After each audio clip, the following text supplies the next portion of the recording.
नमस्कार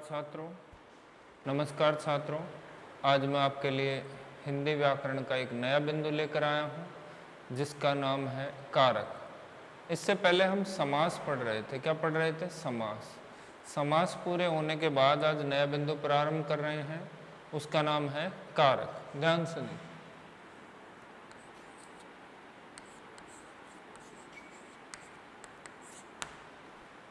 कारक, ठीक है, ध्यान से देखो।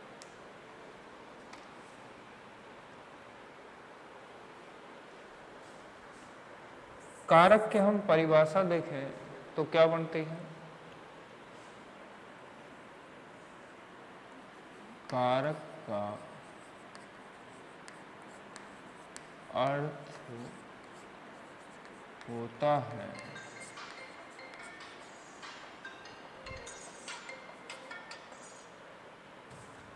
कारक का अर्थ होता है करने वाला, अर्थात क्रिया का निष्पादक। अर्थात क्रिया का निष्पादक, ठीक है।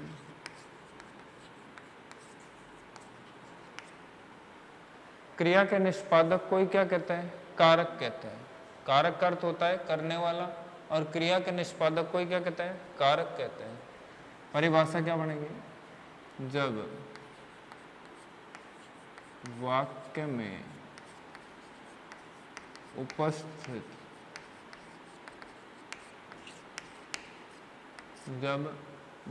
में उपस्थित संज्ञा या सर्वनाम शब्दों का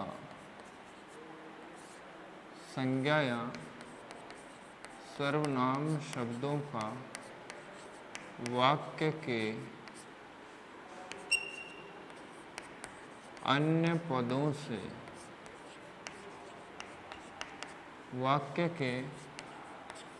पदों से संबंध बताया जाए, वाक्य के अन्य पदों से संबंध बताया जाए, तब उसे कारक कहते हैं। तब उसे कारक कहते हैं।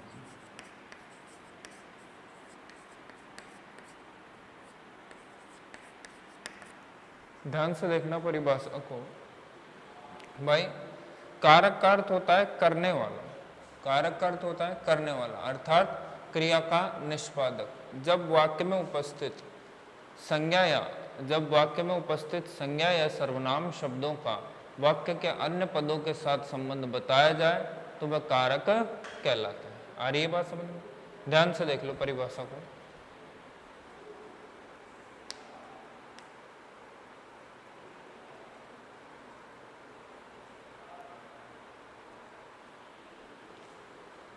ठीक है, आ गई परिभाषा समझ में? इसके बाद चाहे तो हम इसी में जोड़कर लिख सकते हैं या फिर हम अलग भी लिख सकते हैं कि कारक को प्रकट करने वाला या प्रकट करने के लिए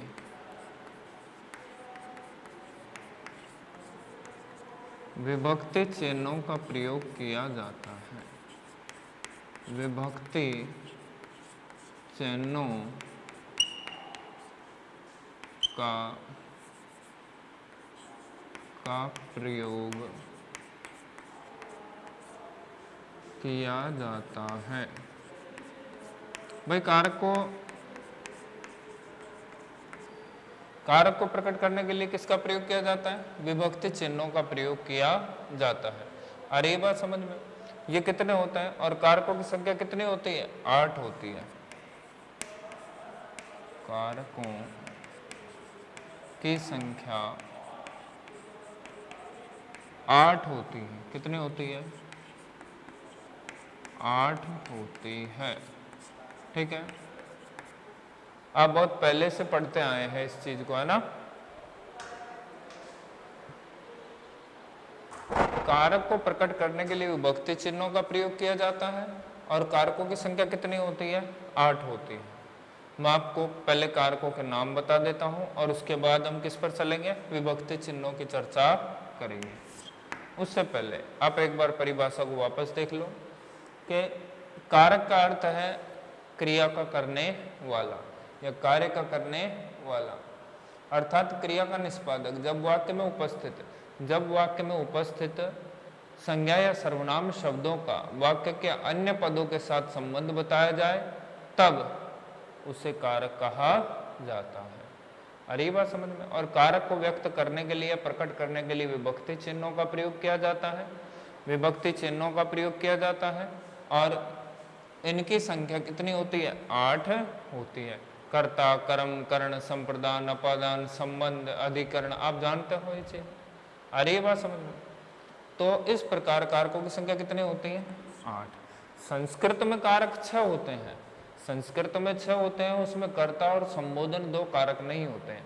लेकिन हिंदी में कारकों की संख्या कितनी होती है? 8 होती है। ठीक है, देखो सबसे पहले तो हम कारकों की विभक्ति की बात करते हैं। किसकी बात करते हैं? विभक्ति। कारकों की विभक्ति किस प्रकार से होती है ये चीज मैंने आपको समासों में, तत्पुरुष समास में भी बताई थी। ध्यान से देखना। विभक्ति हम इधर तो लिख लेते हैं कारक और इधर लिख लेते हैं विभक्ति।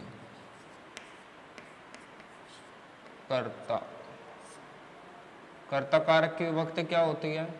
इधर तो हो गया क्या? कारक, और इधर क्या हो गई? विभक्ति।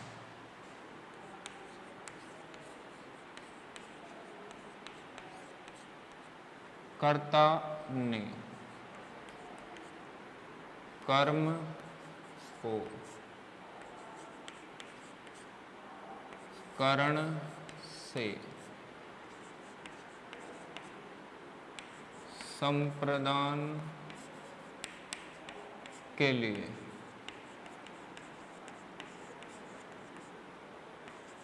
अपादान से अलग होने के अर्थ में। किस अर्थ में? अलग होने के अर्थ में। ठीक है, कोई भी चीज अलग हो जाती है तो किस में जाती है? अपादान में। कर्ता ने कर्म को कर्ण से संप्रदान के लिए अपादान से अलग होने के अर्थ में संबंध का के की अधिकरण में और पर और संबोधन हे ओ अरे। ठीक है, इनके आगे हम सदैव विस्मयादि बोधक चिन्ह का प्रयोग किया जाता है। देख लो ध्यान से। कर्ता ने कर्म को कर्ण से संप्रदान के लिए अपादान से अलग होने के अर्थ में संबंध काके के अधिकरण में पर संबोधन है ओ अरे।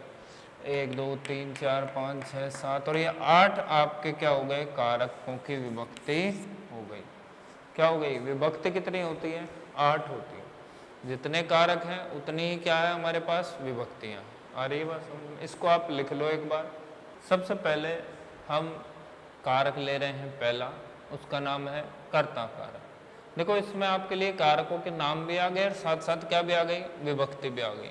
हम यहाँ कारक ले रहे हैं पहला, कर्ता कारक। कर्ता कारक, ठीक है। जैसा कि इसके नाम से ही प्रकट हो रहा है, कर्ता माने करने वाला। कार्य का करने वाला ही क्या कहलाता है? कर्ता कहलाता है। क्या कहलाता है? कर्ता। देखो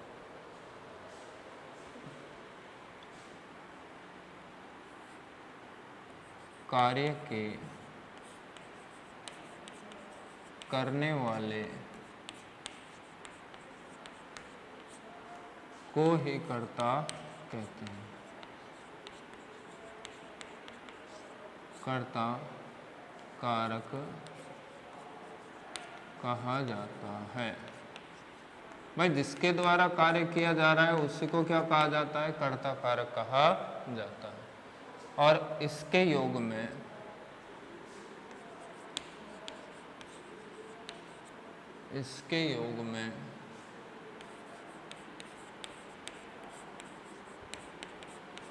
ने विभक्ति,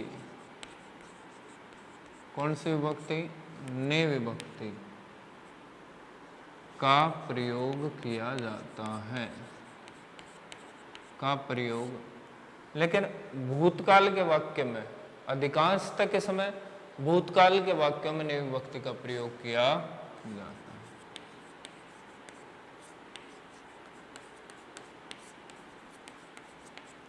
ठीक है भाई, कार्य के करने वाले को ही कर्ता कहा जाता है, कर्ता कारक कहते हैं, और इसके योग में ने विभक्ति का प्रयोग किया जाता है। अब जरूरी नहीं कि इसके साथ हर सिचुएशन में ही क्या लगा हुआ हो, हर स्थिति में ही ने का प्रयोग हो। इसके साथ आवश्यक नहीं है कि हर स्थिति में ने का प्रयोग किया जाए। कुछ स्थितियां ऐसी भी हैं जिनमें ने का प्रयोग नहीं भी किया जाता है। आ रही है बात समझ में? जैसे मैं आपको वाक्य बता रहा हूं,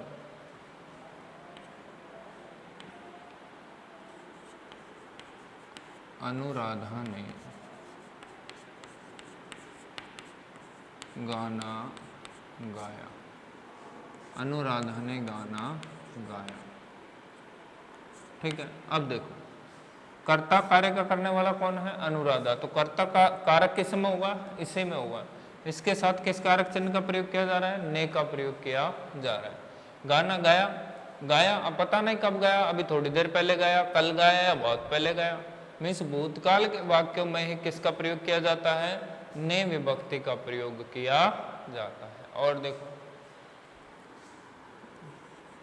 मनीष बाजार जा रहा है।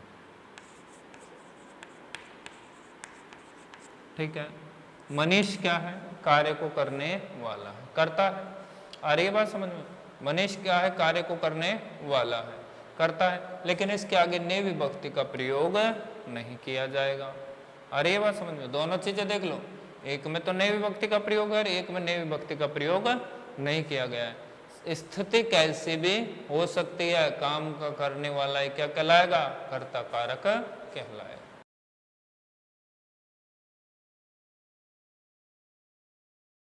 राम पुस्तक पढ़ता है, राम क्या है, करता है, कार्य का करने वाला कौन ही है, राम है।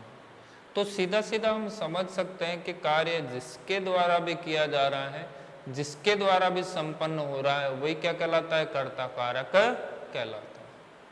कोई दिक्कत? और एग्जाम्पल, बहुत से एग्जाम्पल आ जाएंगे। ठीक है,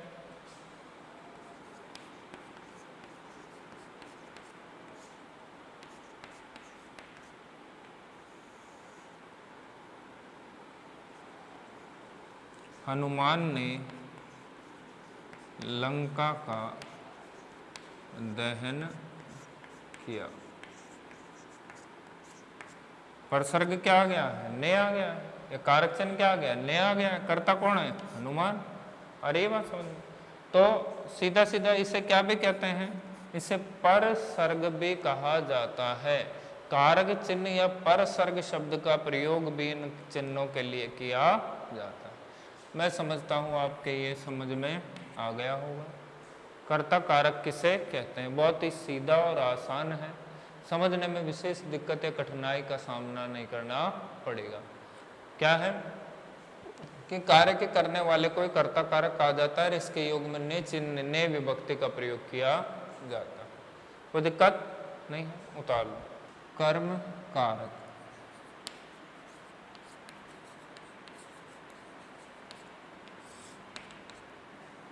क्रिया का फल,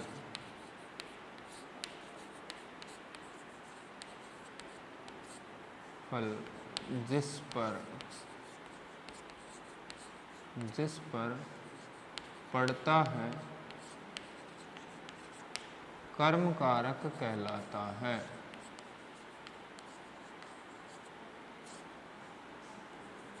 क्रिया का फल जिस पर पड़ता है क्या कहलाता है, कर्म कारक कहलाता है। ठीक है, भाई क्रिया का फल जिस पर पड़ता है क्या कहलाता है? कर्म कारक कहलाता है। इसके योग में को विभक्ति का प्रयोग किया जाता है। इसके योग में को विभक्ति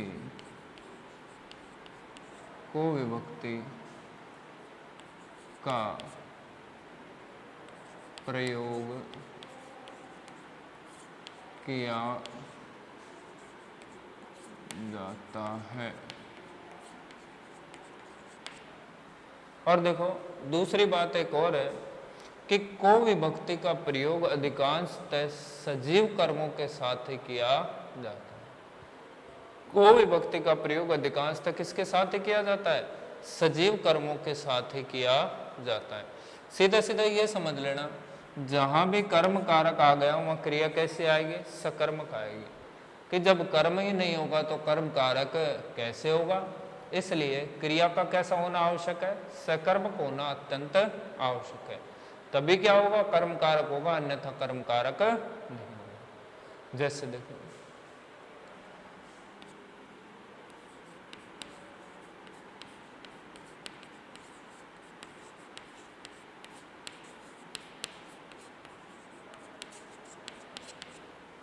राम ने रावण को मारा। अरे बात समझ, यहाँ को विभक्ति है, मारा, किसे मारा? क्या मारा? रावण को मारा। तो सीधा सीधा क्रिया का फल किस पर पड़ रहा है? कर्म पर पड़ रहा है। किस पर पड़ रहा है? कर्म पर। इसलिए यहाँ क्या होगा? ये कर्म कारक होगा। कोई दिक्कत? कोई दिक्कत? परिभाषा को एक बार वापस ध्यान से देख लो, ध्यान से समझ लो।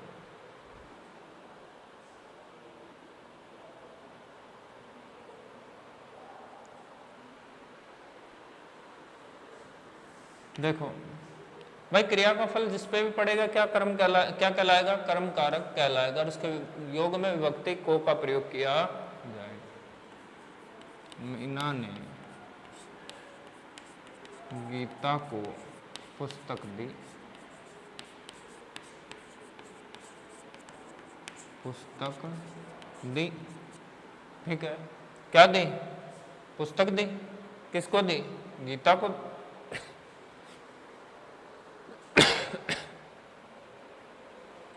किसको दी? गीता को दी। तो गीता में क्या हो जाएगा? कर्म कारक हो जाएगा। अरे वाह, हालांकि कर्म तो क्या भी है? पुस्तक भी है, द्विकर्मक क्रिया है, लेकिन इसके साथ कारक चिन्ह का प्रयोग हो रहा है तो हम इसमें क्या दिखाएंगे? कर्म कारक बताएंगे। अरे वाह, और देखो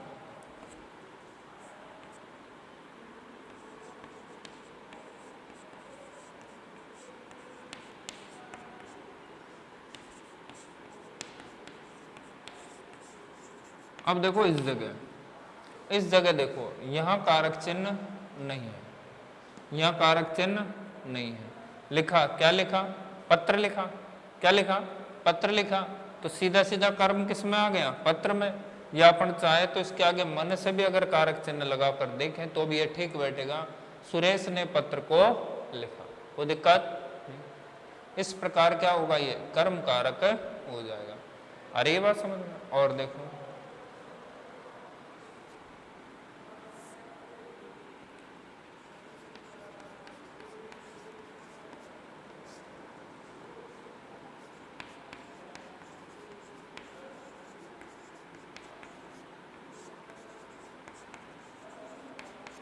अनिल ने अखबार फेंका। क्या फेंका? अखबार फेंका। या अखबार को फेंका। क्या हुआ? कर्म कारक अखबार में हो जाएगा। और कर्ता कारक किस में होगा? अनिल में होगा। सीधा सीधा आपको तो पहचान करनी है कर्म कौन सा है और कर्ता कौन सा है। जो कर्म है उसमें कर्म कारक, जो कर्ता है उसमें कर्ता कारक। आगे बात समझ। इस प्रकार से आपका ये कर्म कारक भी पूर्ण होता है। चाहो तो आप इसे लिख सकते हो।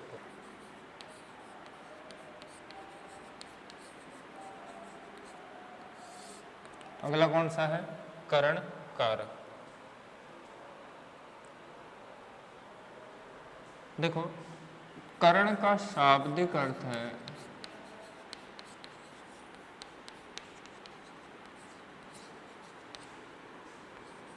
साधन या के द्वारा, साधन क्या है, साधन। कहने का आशय क्या है कि साधन के योग में किसका प्रयोग होता है, कर्ण का। तो क्या बनेगी परिभाषा, वाक्य के कर्ता द्वारा, वाक्य के कर्ता द्वारा जिस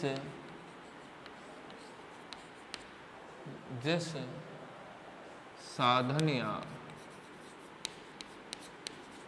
माध्यम, जिस साधन या माध्यम का प्रयोग किया जाता है, जिस साधन या माध्यम का प्रयोग किया जाता है वह करण कारक कहलाता है, वह करण कारक कहलाता है। भाई परिभाषा क्या बनी, कर्ण का शाब्दिक अर्थ है साधन, वाक्य के कर्ता द्वारा जिस साधन या माध्यम का प्रयोग किया जाता है वही क्या कहलाता है, कर्ण कहलाता है। इसके योग में कोमा लगा दो चाहो तो, यहाँ इसके योग में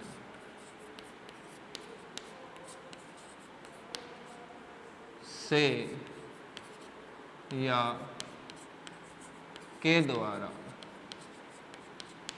से या के द्वारा चयन का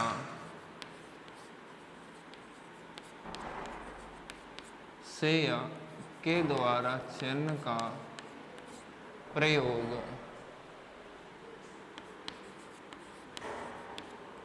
किया जाता है। ठीक है भाई, इसके योग में से या के द्वारा चयन का प्रयोग किया जाता है, वह क्या कहलाता है, कर्ण कारक कहलाता है। आ रही बात समझ, ध्यान से देखो। जैसे मैं कलम से लिखता हूँ,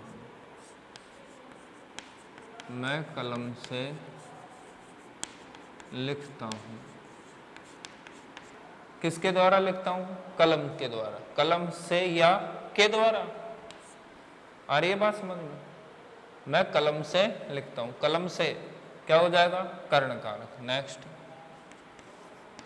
वह पैरों से चलता है, पैरों से चलता है या पैरों के द्वारा चलता है, एक ही बात है, क्या होगा, साधन होगा।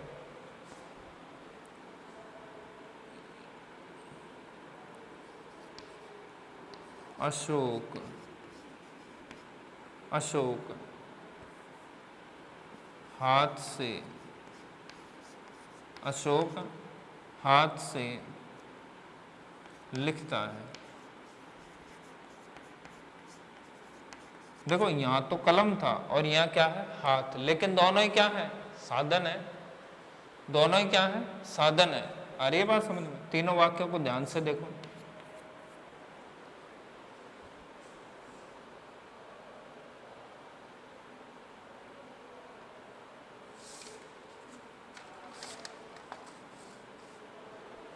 और देखो, सचिन बैट से, बैट एक अंग्रेजी शब्द हो जाएगा, ऐसा लिख दो, सचिन बल्ले से खेलता है, किसके द्वारा खेलता है, बल्ले के द्वारा खेलता है। वह बस से चला गया, किसके द्वारा चला गया, बस के द्वारा चला गया, बस से चला गया। के द्वारा लिख दो या से लिख दो, एक ही बात है। चाहो तो के द्वारा लिख दो या से लिख दो, एक ही बात है। सीधा सीधा जिस भी माध्यम या, अरे सीधा सीधा हम कक्षा में बैठे हैं, सीधा सीधा हम कक्षा में बैठे हैं और ऊपर पंखा चल रहा है, हम कह सकते हैं हमें पंखे से हवा लग रही है। किसके माध्यम से, किसके द्वारा, पंखे के द्वारा। हमें आँखों से दिखाई देता है, ये भी क्या है, एक माध्यम है। ये भी क्या है, एक माध्यम है। जैसे मैं एक दो सेंटेंस और लिख देता हूँ।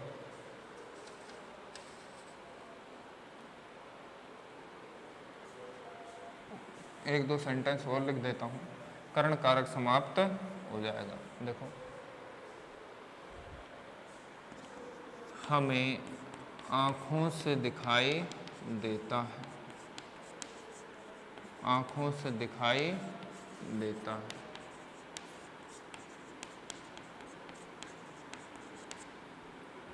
हवा, पंखे से हवा लग रही है, पंखे से हवा लग रही है।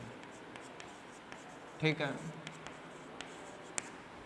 आँखों से, किसके माध्यम से, आँखों के माध्यम से, आँखों के द्वारा, किससे, पंखे से क्या लग रही है, हवा लग रही। ये सब क्या है, माध्यम है। अर्थ को निकाल करके हमें उसके माध्यम को समझना है, साधन को समझना। कोई दिक्कत, कोई दिक्कत? बाकी हम संप्रदान और अपादान अगली क्लास में पढ़ेंगे। ठीक है।